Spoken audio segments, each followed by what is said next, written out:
وازە بابەتێنین کە نیقاب قەدەغەکرا بەڵام خۆی نیقاب لە دینە فەرمانی خۆی گەورەیە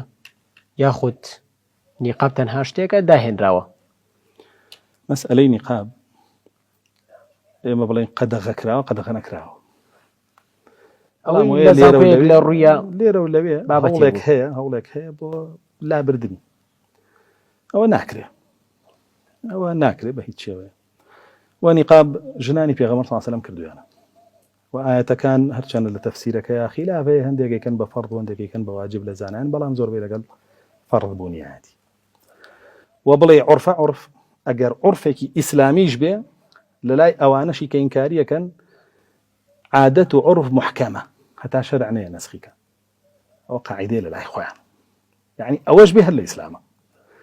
ئێمە مادام بوو بە شەعیرەی ئیسلام و مسلمانی پێ ناسرایەوە ئافرەتی مسلمانی پێ ناسرایەوە کێشەمان نییە لە هەر مەرتەبەیەکە دایانەی بەرامبەرەکەمان دژایەتی شەعیرەکەمانەکە مەشقوڵمانی دژایەتی بکە و ئەو هەموو هاتوو هاوارەیە دبینی لەلایەن عەلمانیەکانەوە بۆ دژایەتی نیقاب. ئەمە بەرنامە بوو من وەختی خۆشی وەشداریم لێدا ئەمە ئەیانەوێ زەمینە سازی بکەن بۆ قەدەغەکردنی ئەو شاعیرێ و ئەو هەموو مەلایانەی ئەیان هێنایە سەر شاشەکان و سوکایەتیان بۆ شاعیرەیە کرد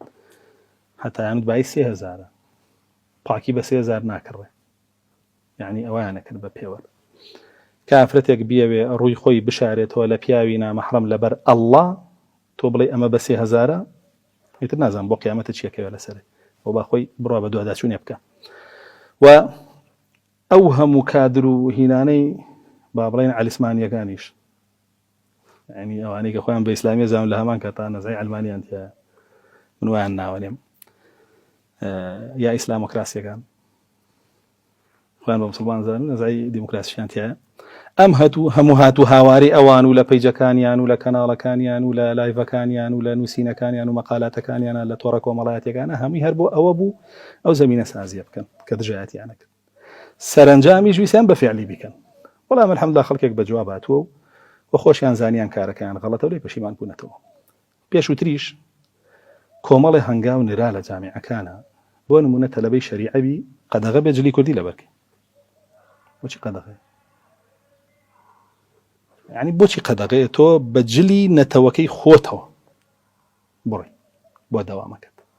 عەمامەت پێوە بێ يعني ئەمانە ئیجراءاتێکن نەک هەر دژی دینن دژی میلەتیشن دژی نەتەوەتشن دژی ئینسانیشن تۆ پێویست ناکا پەنابەریتە بەر ئەمانە تۆ گەرەتەوێ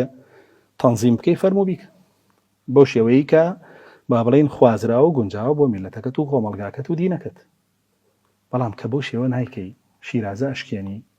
بەڕاستی یعنی ئەبیتە مای ڕەنجاندنی خەڵکیش و ئەبیتە مای پێکدادانی کۆمەڵگاش و